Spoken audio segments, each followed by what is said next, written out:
A cidade inteira estava sob assédio. Quando eles entraram, era segunda-feira de Páscoa. Estava chovendo a cântaros. As palavras do Papa foram: não tenham medo.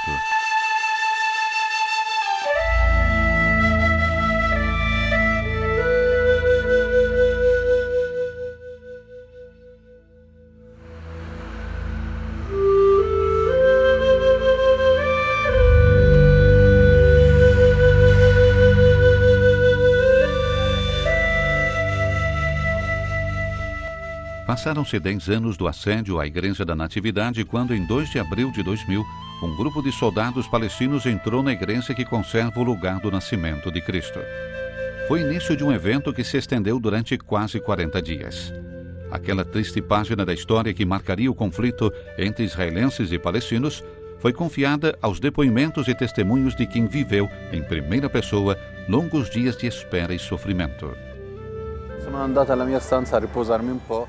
Fui ao meu quarto para repousar um pouco e veio me acordar Padre Amjad. Ele estava muito preocupado e disse que os palestinos tinham entrado.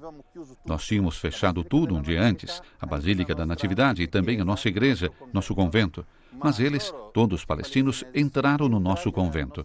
Então, desci logo com o Padre Amjad e me deparei com 240 palestinos. 240 palestinesi. Foram acolhidos e levados para dentro, onde ficaram por mais de um mês. A história daqueles 40 dias foi contada pela mídia do mundo inteiro. Os jornalistas corriam atrás das notícias que chegavam, vazando daqueles claustros sob assédio. Um solo sagrado, onde se alternavam continuamente momentos de espera e instantes de tensão. Na primeira quinta-feira em que eles estavam dentro, eu disse para mim mesma: mas quem é que me obriga a ficar aqui?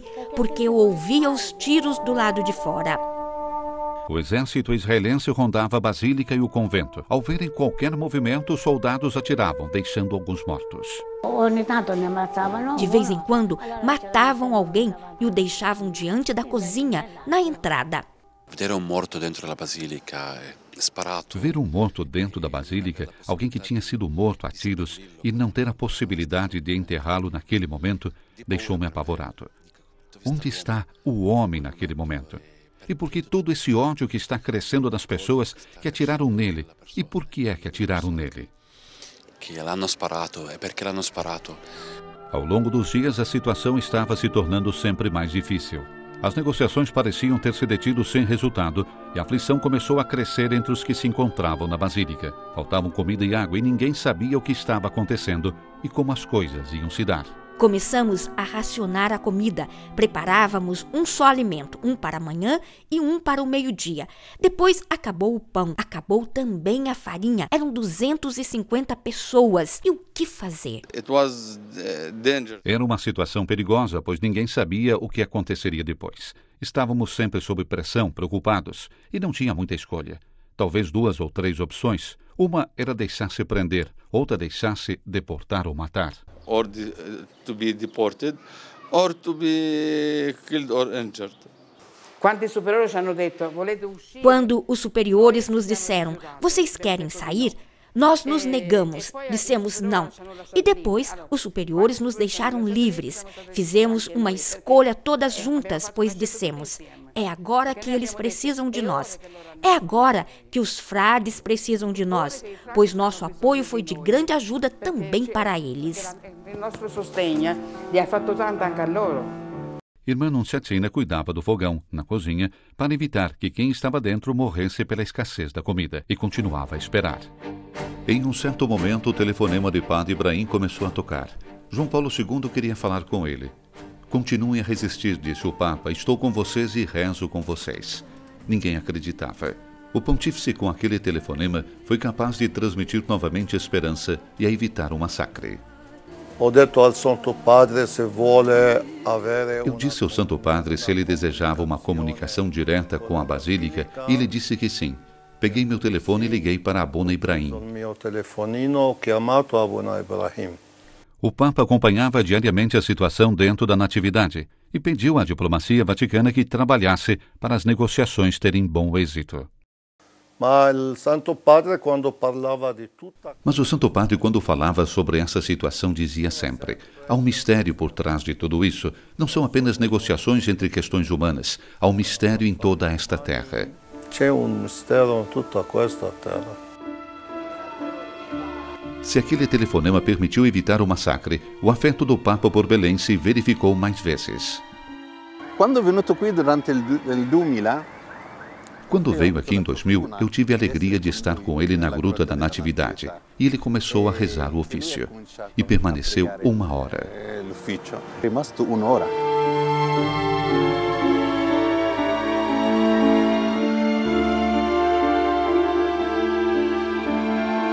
Giovanni Paolo II amava la città Betlemme e penso che anche la città di Betlemme amava Giovanni Paolo II. João Paulo II amava a cidade de Belém. E eu acho que também a cidade de Belém amava João Paulo II e creio que amava muito.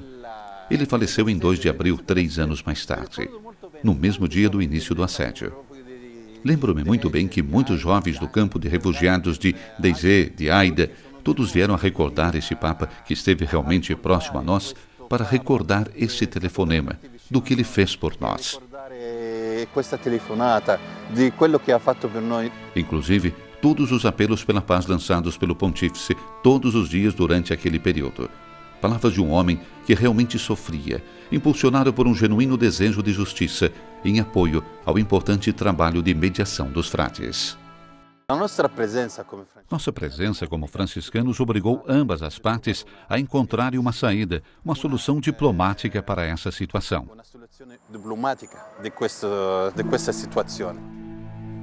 Apesar do drama daqueles dias, o acontecimento do assédio foi para o mundo inteiro um testemunho concreto de como se tornou possível corrigir a história através da força do diálogo e da caridade cristã. Pode-se afirmar de fato que o massacre foi evitado também graças à atenta obra de mediação dos franciscanos que, fiéis custódios dos lugares santos, escolheram ser reféns pela paz, demonstrando que Terra Santa são as pedras dos santuários, mas também o próprio homem, criado à imagem de Deus, e que sua vida é mais preciosa do que as pedras.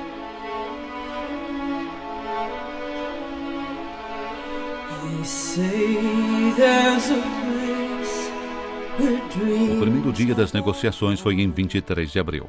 No Peace Center de Belém, uma comissão se reuniu para tratar a libertação dos soldados que seguiam presos na Basílica. Participou das negociações outro grande protagonista que já faleceu, Dom Piero Sambi. Foi também graças a ele que após 20 dias se acabou com um assédio de mais de um mês. Um caminho que de qualquer forma seria marcado por outras violências e dificuldades. Um caminho estreito que aquele assédio de 39 dias traçaria no futuro de todos, franciscanos, cristãos e todos os palestinos.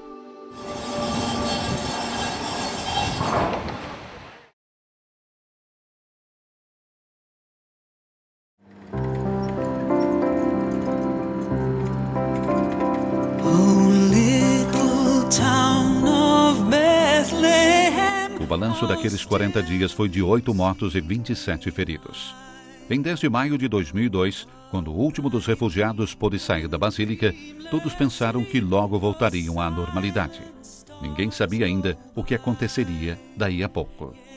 Il 10 di maggio era una gioia di tutti noi. 10 de maio foi uma alegria para todos nós. Todos sentimos que tínhamos nascido novamente. Ninguém de nós imaginou ou pensou que sairia vivo do assédio da Natividade. Achamos que tudo tinha acabado, que a situação voltaria a ser aquela de antes, quando tudo estava aberto. Achamos que os israelenses poderiam vir aqui e os palestinos poderiam ir a Israel. Infelizmente, nos deparamos com um muro. Abbiamo trovato il muro. O muro era uma decisão já muito antiga nos projetos israelenses. Já outro governo tinha esse plano. Depois desse momento, apenas resolveram pô-lo em prática. Dopo questo momento hanno deciso di eseguire. Proclaim the holy birth and praises sing to God the King and peace to men on earth. Aqueles dias dramáticos de abril de 2002 marcaram a história do conflito. Alguns refugiados foram extraditados para a Europa e tiveram que abandonar de vez a Palestina. Foi uma decisão dolorosa também para o líder da época, Yasser Arafat, que esperou até o fim por um ajuste que não afastasse ninguém. Aquele ajuste que nunca chegaria. Além do assédio da Natividade, houve alguns atentados em Israel.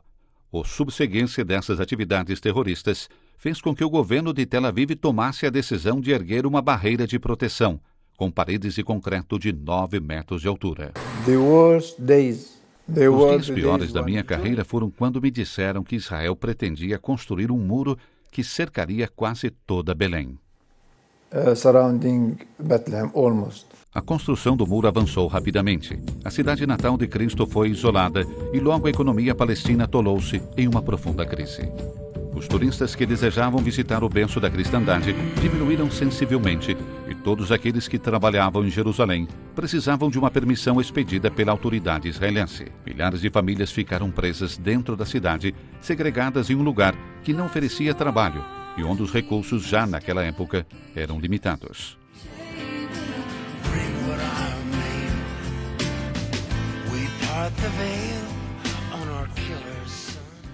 A primeira sequela natural desta divisão foi a imigração de inúmeros cidadãos cristãos. Muitos foram embora na intenção de não voltar mais. E hoje, não é difícil encontrar mais belemitas cristãos em Santiago do Chile ou em Honduras do que na própria Belém.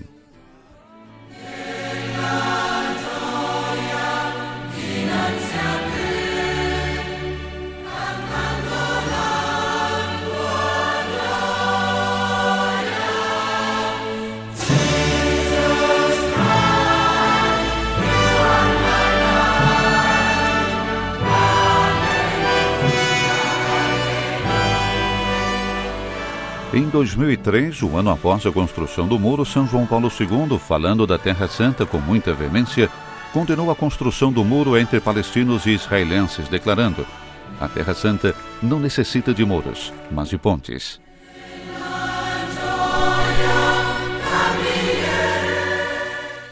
Em 2009, ao terminar a sua peregrinação, Bento XVI lançou uma mensagem de esperança pela paz na terra de Jesus.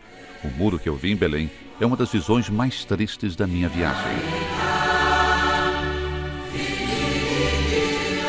É precisamente a esse muro de separação que houve um fora-programa do Papa Francisco, que apenas o viu, impulsionado pelo desejo de rezar, desceu do seu carro para observar, chocado e sem palavras, o muro. Francisco colocou a sua mão sobre o muro rezando com a mesma intensidade e delicadeza de quando abençoa uma pessoa, como quem quer aliviar tantas pessoas do sofrimento que o muro gera.